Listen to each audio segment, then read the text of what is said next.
Maganda kapag mayroong alaga na sariling manok ay mayroon tayong pangkatay dito sa ating Baribante Restaurant. Pang tinola po yan. Tinulang native chicken. Kaya maganda po talagang may alagang native or heritage chicken. Ito po ay crossbreed Black Australorp ang kanyang ama. Yung kanila. Gandang araw po mga kasabwat. Sa video ito ay ipapakita ko po sa inyo ang paraan po natin ng paggugulayan at pag-aalaga ng mga manok, pato sa ating bakuran. Sapagkat kinakailangan natin itong gawin upang maging productive at maging sustainable ang ating bakuran. Unang-una ay dapat ang espasyo ay ma-maximize at isa sa aking ginagawa ay sunod-sunod po ang aking tanim. Hindi po sabay-sabay ang pagtatanim. Halos sa isang linggo ay 3 to 4 times akong nagpupunla. Kaya po by batches ang atin pong mga alaga. Katulad po nitong kalabasang ito, ito po yung first batch at namumulaklak na nga po. Ayan, may bulaklak na po siya at mayroon na rin pong bunga. Kaya ito po ang kauna-unahan. At ito naman po ang second batch. Ito po ang kanyang puno at paakyat na rin po. Ito po ang third batch ng atin pong kalabasa. Ayan, malaki-laki na rin po siya. Kasamahan po nito ang third batch natin ng mga kalabasa. Ayan. At may fourth batch po tayong mga kalabasa. Ayan. Sunod-sunod po ang atin pong mga tanim para sunod-sunod din ang kanilang pagbunga. Kaya pansin nyo po, hindi po sabay-sabay po yan. Para pagka patapos na or malapit nang mamatay yung isa na nauna ay may kasunod na rin po agad. At ang target po kasi natin, hindi tayo mauubusan ng iba't ibang mga gulay. At isa pa sa paraan ko sa aking paggagarden dito sa aming bakuran ay iba't ibang gulay po ang ating pananim. Kahit sa isang pwesto ay halo-halo po yan. May kamatis. Yan. Ito po ay sa gitna po ng niyog or sa ilalim ng niyog. Ayan, kaya iyan po yung puno. At sa palibot po niya ay may mga kamatis. May bataw siguro ito. Hindi ko masyadong matandaan pero ang alam ko nito bataw. May talong. Ayan po. May kalabasa, may patola. Ayan. May okra. At may tawag nito sitaw na turo. Yan po ang palibot niyan. Kaya sobrang pakinabang po yan. At mayroon pa nga pong pakwan at pechay. Ayan, may mga iba't iba po tayong pananim. At yung ating talong ay malapit na rin po ulit i-transplant. May mga nauna na po tayong mga talong. Ito nga po yung mga nauna nating mga kamatis. Kamatis po yan. At doon naman po ang talong. Ito po yung mga first batch na ating talong. Yan po. At sa atin naman pong mga dwarf papaya, mayroon po tayong 7 nauna na atin pong ipinunla. At ito na po ang ating mga naitanim. Nandun po yung iba. At mayroon na rin po ulit tayong mga punla. After 1 month tayo po ay nagpunla ng papaya. At ito na nga po, may isa na pong tumubo. At yung iba ay hinihintay pa po natin. Pati talong ay may third batch po ito. Kaya sunod-sunod lamang po ang ating punla. Ganun din po sa pechay. Ito na po yung mga second batch natin. At naubos na po, nabawasan na po. Marami na pong naulam. At ito po yung third batch na punla natin sa ilalim or sa tabi ng talong na ating transplant. Magta-transplant po tayo kung may panahon po tayo mamayang hapon. At dito naman po ay may mga punla pa rin tayong pechay at mayroon din po tayong mga tanim na pakwan at melon. Ayan. At katabi po nito ang mga pechay na ating transplant, mga susunod nating anihin at talong, kamatis. Dito sa bahaging ito naman po ay iba-iba rin ang ating mga tanim. Mayroong okra na malalaki na ang mga puno. Ito po yung first batch ng ating okra. Ayan, binilang ko po kanina ay 30 puno po itong first batch. At mayroon na po siyang mga bunga at malapit na rin po tayong aani. Sa tansya ko ay mga 5 araw pa ay aani na tayo. At siguro nasa 10 bunga ang ating maani out of 32 na puno ng ating first batch ng ating mga okra. At ito pong pakwan na first batch din po ay may bunga na po. At medyo malaki-laki na po. Ito yung kauna-unahang bunga. Yung iba pa po ay pasunod pa lamang. At nakatutuwa po na talagang kapag-ipakinabang ang ating backyard. At dito po sa bahaging ito naman ay ang ating kalamansi. Iisa pong puno ito. Parang kung hindi ako nagkakamali, mga 7 taon na rin ito na markot. At tayo nagmarkot din. Iniisip kong bibili sana ng markot pero mahal-mahal din dito sa amin. Nasa 150. Ay isang buwan to 45 days lang naman ay uugat na po. Kaya first time kong magmarkot. Experimentan ko yan at kapag effective at naging maganda po ito ay tayo magbablog din po about marketing.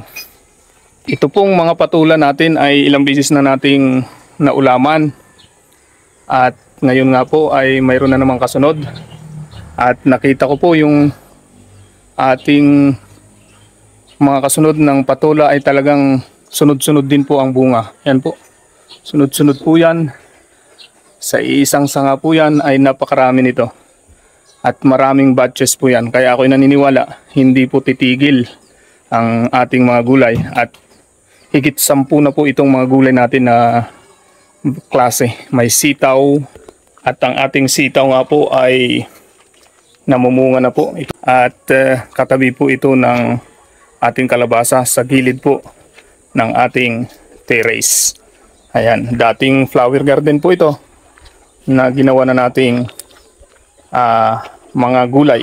May upo, may kalabasa, at yung petchay dito ay naani na po natin at may mga luya pa po.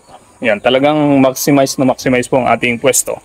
At dito nga po yung mga upo din natin at mga patula at may mga okra tayo dito. Yung sunod na batch po ito ng okra. Pagkatapos diyan ay dito naman po ang okra. At mayroon pa po banda ron. Ay talagang sunod-sunod po yan para hindi po tayo mawawalan ng okra once na mag-ani na tayo after 5 days mula ngayon. Miyerkules ay talagang tuloy-tuloy na po yan. Dahil tuloy-tuloy na rin pong namumulaklak ang atin pong mga okra dito. At dito nga po sa bahaging ito ng manukan ay iniisip kong gagardinin ko ulit ito dito. It's either magtatanim ako dito sa gilid dito ng okra o pechay or pagsabayin ko yan dito hanggang dito. Yan yung bahaging yan na medyo bakante. Yung nga lang mababawasan ang ating daanan pero at least mamamaximize natin. Yan ang mga susunod nating mga project. At dito naman po yung atin pong ampalaya na dadalawa. Pero dadagdagan ulit natin yan. Mayroon na nga po tayong hawak-hawak ngayon na mga punla. Ayan, binili po natin sa online. At may mga ampalaya po dyan. May bunga na po itong ampalaya natin. At sabi ko nga po, isa sa diskarte natin ay tuloy-tuloy lamang po. Dito naman po ang ating mga luya. At may kasama pang mga papaya. Marami po tayong mga papayang pananim. At mayroon din po tayong patani. Ito po yung ating patani. Yan. At papaya. At dito po sa ilalim ng sampalok ay aayusin po natin ulit ito. Basurahan ito dati. Gagawin nating punlaan ng pechay. Diyan na ulit ako magpupunla sa mga susunod na batches. At dito nga po yung dating pinaglagyan natin ng mga tinanggal na mga kahoy-kahoy at kawayan, buho, ay na ginawa nating kulungan noon ng manok ay in-improve na po natin at marami na po tayong mga gulay dito. May pipino po dito ulit. Ito po yung second batch ng pipino. At after that ay magtatanim ulit tayo. Yan po ang ating ginagawa. Ulitin ko po, may iba't iba tayong paraan ng pagtatanim sa ating bakuran. Iba't ibang batch po ang atin pong ginagawa, pakunti-kunti, depende po sa pwesto ng ating bakuran. Pag ang space ay maliit lang, ay di kunti-kunti lang talaga, 1 puno, 2 puno, at pagkatapos nun ay sunod-sunod para hindi mawawalan talaga ng gulay. Gusto ko po kasi ay year round ang ating gulay. Ganon din po ang ating mga prutas, kaya yung pakwan po natin ay sunod-sunod din po, pati itong ating mga papaya at mga talong. At ikaw din po, ini-encourage kita, kung mayroon kang maganda-gandang bakuran, maluwang-luwang, ay magtanim ka na. At kung ikaw ay nasa city, pwede naman pong kahit sa mga sako o di kaya mga paso na pwedeng pagtamnan ng mga gulay at mga prutas. Kaya patuloy nawang maka-encourage ang ating vlog na ito sa inyo upang ating ma-maximize ang ating bakuran at atin pong mapapakain ng libre ang ating pamilya at pwede rin itong dagdag income. Sa bandang gilid ng ating bahay ay nandito po ang ating mga pato, peking duck at itik, at nilalagyan po nga natin ng ipa para hindi po mamaho dahil ang katabi po natin ay classroom.